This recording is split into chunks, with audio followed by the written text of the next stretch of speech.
Hello, and welcome back to another episode. Indeed, welcome to a new year. 2022 has arrived, and I'm still in the process of taking down the Christmas decorations. Actually, so there's a tree that I literally spotted just before I pressed record. I don't want to tear anything off. There we go. So the cardboard trees come down. The lights are yet to come down.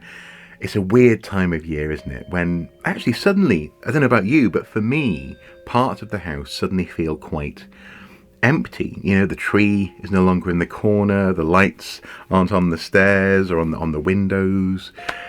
It can be a little bit of that sort of post-Christmas, post-New Year's blues.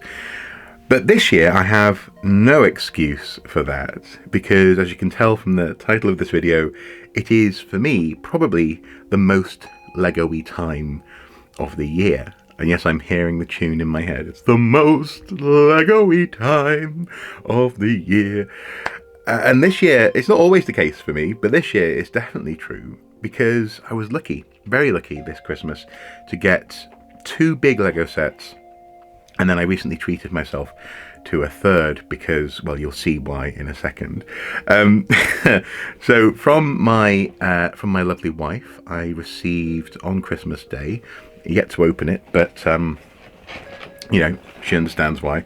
I received this, the TIE Fighter, the Imperial TIE Fighter set. It's quite a big set, and also I'm intrigued by these angles here.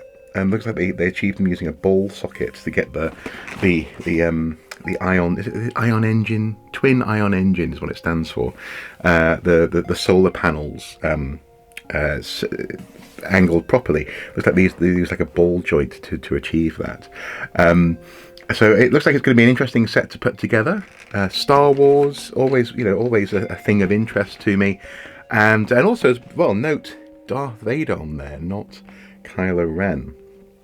Interesting, is it not? So the TIE Fighter came my way, and then again on Christmas Day, as you would expect for Christmas presents, my in-laws, my lovely in-laws, had apparently without any consultation with my wife, got me this. The Imperial Shuttle, or an Imperial Shuttle. Obviously there's more than one in the films. Again, Darth Vader at the top. Oh, hang on. Darth Vader at the top, not Kylo Ren there. And again, looks like a very interesting build. Getting this shape is going to be cool. That whole sail going on there looks like a very interesting sort of build-up of a triangle. I'm always interested in these elements of a Lego set, how they go about forming these structures. And so here we have. I think this is going to be Vader taking Luke back to the Emperor in handcuffs on the back of the box there. No look of it.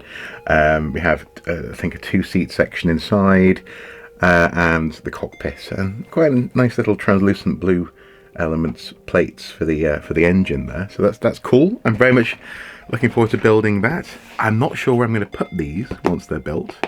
Might have to get more shelves in this 2.5 meter square room.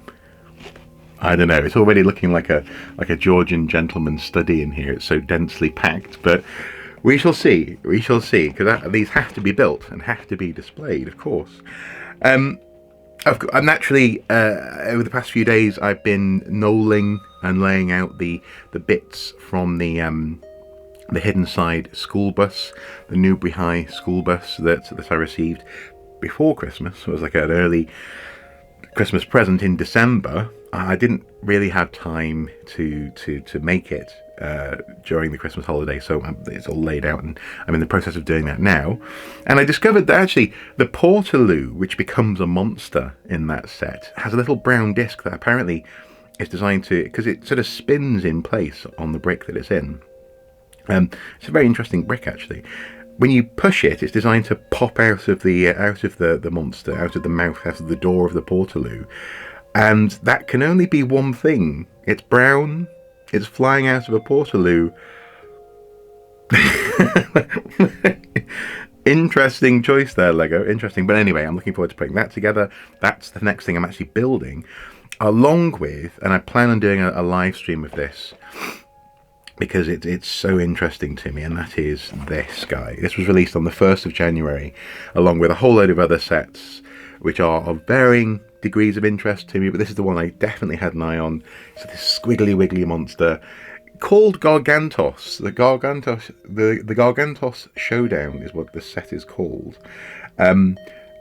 He's actually Shumagorath in the comics, and apparently the name Shumagorath is problematic for Disney Marvel because it's a name that's taken from the writing of Robert E. Howard from the Conan stories. In fact, Shumagorath is probably in that Conan reference book that I got the other day. Actually, it's just a second. Sorry about that. When I got up, I kicked the tripod in my excitement, so if the camera's moved, apologies. But I've just looked in the index, and Shumagorath is not in the Conan Ultimate Guide book. Maybe he didn't make it into the comic book canon. But there are similar monsters made up for these stories. So, for example, there's Yag Kosha, like an elephant demon idol thing from the Tower of the Elephants. You've got characters like Thoth Amon. There's Thog, who's this sort of, I don't know, almost like a rancor beast, sort of kind of thing going on. And then names like Zogar Sag and Sagayatha, this kind of thing, who is actually an undead shaman. Well, the shaman is dead, long live the shaman. Intriguing, I have to read about that. Anyway, well within his wheelhouse in terms of names. Of course, he was a friend of H.P. Lovecraft, so things like Cthulhu and all this kind of thing. Weird names were floating around. And apparently, Disney Marvel bumped into copyright issues when it came to Shumagorath, so they've gone with Gargantos, who to my mind sounds a little bit like a Mexican bemasked wrestler kind of name. Gargantos! But apparently it is drawn from another monster in canon. So a rebranding of the monster, but that's not the point. The thing that I'm most interested in this set is the squiggly monster, because it's going to be perfect to go with the Hidden Side shipwreck set, sort of coming up out of the sea, or like the high school that I built recently, the Newbury High, sort of coming along the rooftops.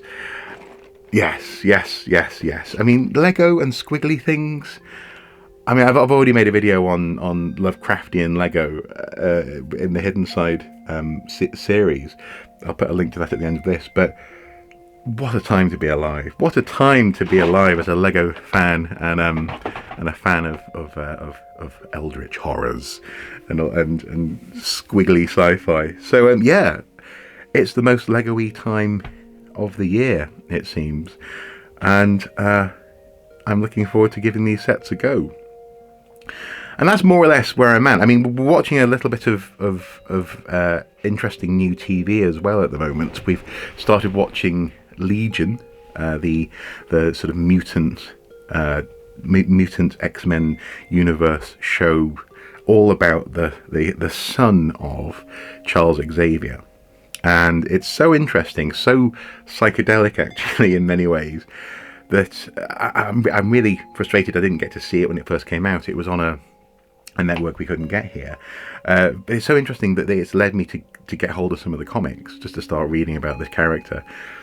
Really interesting possibilities. He's basically got thousands of personalities in his head, and that's where he draws his powers from. So he's as powerful as Charles Xavier, if not more so, Omega level mutant who can destroy or shape the universe, but he also suffers with essentially multiple personalities. It's intriguing. So there's that. We've been watching a lot of The Americans, which is a series that Mrs. Soup got me into. Stars a wonderful cast of actors who are doing a really great job. And it's got that intriguing kind of 1980s espionage tension constantly through. I can't imagine living like that, having lived like that. But these are real things. I mean, people really lived as Russian spies in America at that time, and they probably still are, of course. So that's been fun. And then finally, X-Files. I've finally, cracked the seal on actually watching the X-Files. I didn't watch it when I was a kid. It was certainly floating around. Some of my friends in high school watched X-Files religiously whenever it was on TV.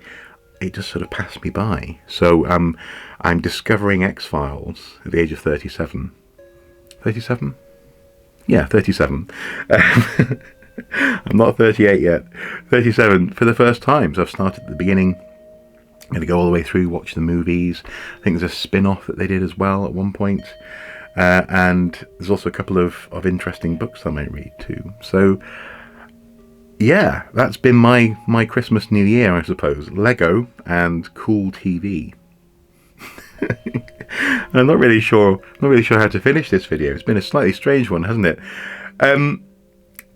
No spoilers, by the way. Please don't spoil anything for X-Files in particular. I really want to just go on that ride myself, but I'm enjoying it very much so. Thank you guys for watching. Hopefully throughout this new year there'll be even more interesting and exciting conversations to be had. And if you want to, you'd be very welcome to. I'd very much enjoy having you. If you want to join me for that live stream, I'll put a notification on the community tab of this YouTube channel with a couple of days notice, not just minutes before as I often do when I'm streaming. I'll try and pick a date and stream with discipline in order to build not Shumagorath on live stream, because I think this could be fun. I mean, look at him, he's so squiggly and got a great big eyeball. Yay! Yeah, I'm going to leave it there. Thank you for watching. Take care. Bye-bye.